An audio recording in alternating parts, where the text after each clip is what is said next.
state's failure to develop medical infrastructure facilitated growth of private hospitals, Supreme Court. In APIL raising the issue of private hospitals' alleged compulsion of patients to buy medicines etc. from only the hospital-recommended pharmacies, the Supreme Court today deprecated states across the country over their failure to provide adequate health infrastructure. This failure, the court said, has led to the setting up of private hospitals, albeit renowned and specialized, to cater to the needs of all kinds of patients.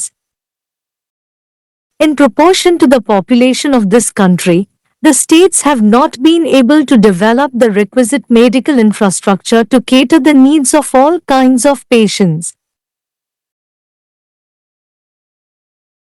The states have therefore facilitated and promoted private entities to come forward in the medical field, as a result of which, numerous renowned private hospitals, well known for their specialties, and which are no less than any hospital all over the globe, have been set up through the country.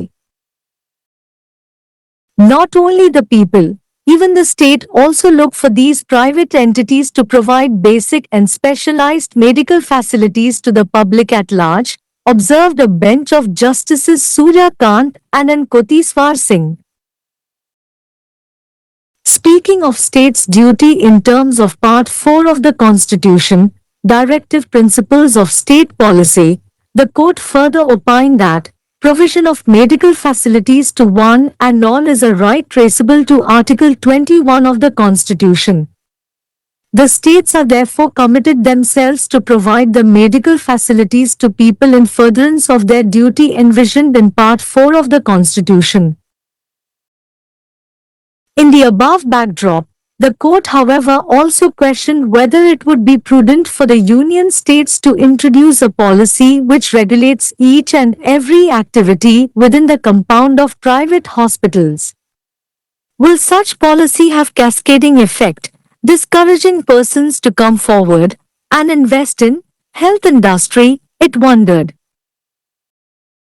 Ultimately, the states were directed to take up policy decisions on the issue as deemed fit by them. Case title: Siddharth Dalmia and ANR versus Union of India and ORS.W.P.C. No.337 2018. மருத்துவ உள்கட்டமைப்பை மேம்படுத்துவதில் மாநிலங்களின் தோல்வி தனியார் மருத்துவமனைகளின் வளர்ச்சியை எளிதாக்கியது, உச்ச நீதிமன்றம். தனியார் மருத்துவமனைகள் மருத்துவமனை பரிந்துரைக்கும் மருந்தகங்களிலிருந்து மட்டுமே நோயாளிகள் மருந்துகளை வாங்க நிர்பந்திப்பதாக கூறப்படும் பிரச்சினையை எழுப்பிய பொதுநல வழக்கில் போதுமான சுகாதார உள்கட்டமைப்பை வழங்க தவறியதற்காக நாடு முழுவதும் உள்ள மாநிலங்களை உச்ச நீதிமன்றம் இன்று நிராகரித்தது. இந்த தோல்வி அனைத்து வகையான நோயாளிகளின் தேவைகளையும் பூர்த்தி செய்ய தனியார் மருத்துவமனைகள் புகழ்பெற்றவை மற்றும் சிறப்பு வாய்ந்தவை என்றாலும் அமைக்க வழிவகுத்ததாக நீதிமன்றம் கூறியது. இந்த நாட்டின் மக்கள் தொகை விகிதத்தில் அனைத்து வகையான நோயாளிகளின் தேவைகளையும் பூர்த்தி செய்ய தேவையான மருத்துவ உள்கட்டமைப்பை மாநிலங்களால் உருவாக்க முடியவில்லை.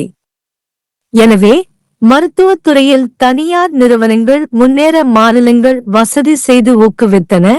இதன் விளைவாக அவற்றின் சிறப்புகளுக்கு பெயர் பெற்ற உலகெங்கிலும் உள்ள எந்த மருத்துவமனைக்கும் குறையாத ஏராளமான புகழ்பெற்ற தனியார் மருத்துவமனைகள் நாடு முழுவதும் அமைக்கப்பட்டுள்ளன. மக்கள் மட்டுமல்ல, மாநிலமும் கூட பொதுமக்களுக்கு அடிப்படை மற்றும் சிறப்பு மருத்துவ வசதிகளை வழங்க இந்த தனியார் நிறுவனங்களை தேடுகிறது என்று நீதிபதிகள் சூர்யா காந்த் மற்றும் என். கோடீஸ்வர் சிங் ஆகியோர் அடங்கிய அமர்வு கூறியது. அரசியலமைப்பின் பகுதி 4 மாநில கொள்கையின் வழிகாட்டுதல் கோட்பாடுகள் அடிப்படையில் மாநிலங்களின் கடமையை பற்றி பேசுகையில் நீதிமன்றம் மேலும் ஒருவருக்கு மருத்துவ வசதிகளை வழங்குவது அரசியலமைப்பின் பிரிவு 21 இன் படி கண்டறியக்கூடிய உரிமையாகும். எனவே அரசியலமைப்பின் பகுதி 4 கற்பனை செய்யப்பட்ட கடமையை நிறைவேற்றுவதற்காக மக்களுக்கு மருத்துவ வசதிகளை வழங்க மாநிலங்கள் உறுதி பூண்டுள்ளன என்று கூறியது. மேற்கூறிய பின்னணியில் தனியார் மருத்துவமனைகளின் வளாகத்திற்குள் ஒவ்வொரு செயல்பாட்டையும் ஒழுங்குபடுத்தும் ஒரு கொள்கையை யூனியன் மாநிலங்கள் அறிமுகப்படுத்துவது புத்திசாலித்தனமாக இருக்குமா என்றும் நீதிமன்றம் கேள்வி எழுப்பியது. அத்தகைய கொள்கை மக்கள் சுகாதாரத்துறையில் முன்வந்து முதலீடு செய்வதை ஊக்கப்படுத்தாமல் அடுக்கு விளைவை ஏற்படுத்துமா என்று அது கேள்வி எழுப்பியது.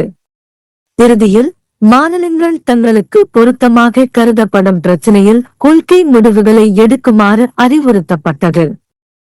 வழக்கு தலைப்பு சித்தார்த் டால்மியா மற்றும் ஏயுஎன் Mukar versus Union of India and ORS Sud WEPU C 833/7/2018। चिकित्सा संबंधी बुनियादी ढांचे के विकास में राज्यों की विफलता ने निजी अस्पतालों के विकास को बढ़ावा दिया। Supreme court.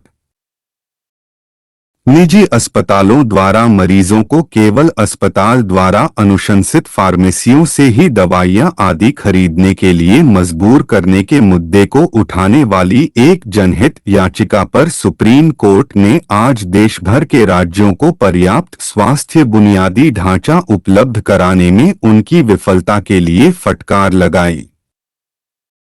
कोर्ट ने कहा कि इस विफलता के कारण सभी प्रकार के मरीजों की जरूरतों को पूरा करने के लिए निजी अस्पतालों, भले ही वे प्रसिद्ध और विशिष्ट हों, की स्थापना हुई है।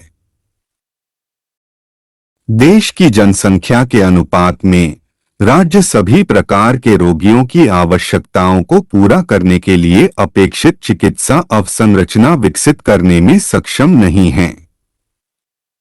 इसलिए राज्यों ने निजी संस्थाओं को चिकित्सा क्षेत्र में आगे आने के लिए सुविधा प्रदान की है और बढ़ावा दिया है, जिसके परिणामस्वरूप देश भर में कई प्रसिद्ध निजी अस्पताल स्थापित किए गए हैं, जो अपनी विशेषताओं के लिए जाने जाते हैं और जो दुनिया भर के किसी भी अस्पताल से कम नहीं हैं।